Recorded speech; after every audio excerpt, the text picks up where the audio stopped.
আজকে আমরা আসছি আলিপুরদুয়ার পররপাড় অঞ্চলের অন্তর্গত 1288 বুথ থেকে।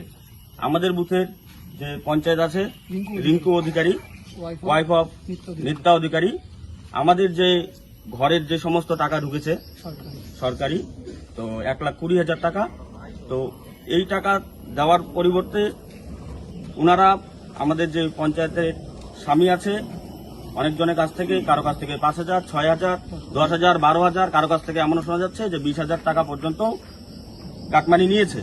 তো আমাদের যে আজকের এই কথা যে ওরা যেন এই গরিব মানুষদের টাকাগুলো ফিরিয়ে দেয়, এটা হচ্ছে আমাদের আজকের আসার এই উদ্দেশ্য। যাদের কাছ থেকে টাকাগুলো নিয়েছে, যেসব বেনিফিশিয়ারি যারা ঘর পেয়েছে, তাদের মধ্যে এখানে কিছু লোক উপস্থিত আছে এবং তারাই তাদের মুখ থেকে কিছু বলবে যে কার কাছ থেকে কত নিয়েছে, ওনারাই বলবে। নাম কি তোমার? নাম জোরে বলুন। আপনার কি নাম? আপনার থেকে কত টাকা নিয়েছে? টাকাটা কে নিয়েছে? পঞ্চায়েতের হাজবেন্ড। আপনার থেকে কত টাকা নিয়েছে? কি নাম? নামটা বলুন। আপনার নামটা কি? আপনার নাম কি? শম্ভু বর্মন। আপনার থেকে কত টাকা নিয়েছে? 5,000।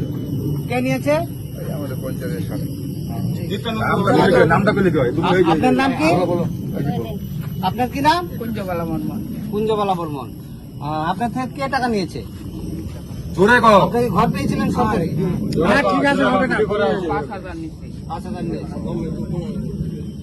আপনারা কি চান এখন? এখন কি আপনারা কি চান? টাকাগুলো ফেরত চান? আচ্ছা। আপনারা নিজেরা দেখতে পাচ্ছেন এই যে অসহায় যারা আছে, সাধারণ গরিব মানুষ 1,20,000 টাকা করে পেয়েছে ঘর বাবদ। তার উদ্দেশ্যে এরা কি করেছে, শুধু নিত্যানন্দ নয়, এখানে জড়িত আছে আরো কয়েকজন, হ্যাঁ, এখানে আরো বড় বড় কয়েকজন জড়িত আছে। এরা হয়তো কালেকশন করে ভাগ বাটাবারা করেছে। এরকম আমাদের বুথে প্রায় 150-র উপরে ঘর পেয়েছে। হয়তো সঠিক তথ্য আমাদের কাছে নেই, আমরা তো সেরকম ভাবে আমরা পলিটিক্স এর মধ্যে জয়েন না, কিন্তু সাধারণত আমরা নানান কাজকর্মে ব্যস্ত থাকি। কিন্তু এই সাধারণ মানুষগুলো আমাদের কাছে এসছে, এখন ওরা বলতেছে যে আমাদের টাকাগুলো পেয়ে দাও। 5,000 টাকা পেলে এখন যে আর্থিক অবস্থা, গ্রাম বাংলার আর্থিক অবস্থা পুরোপুরি এখন মাটিতে মিশে গেছে।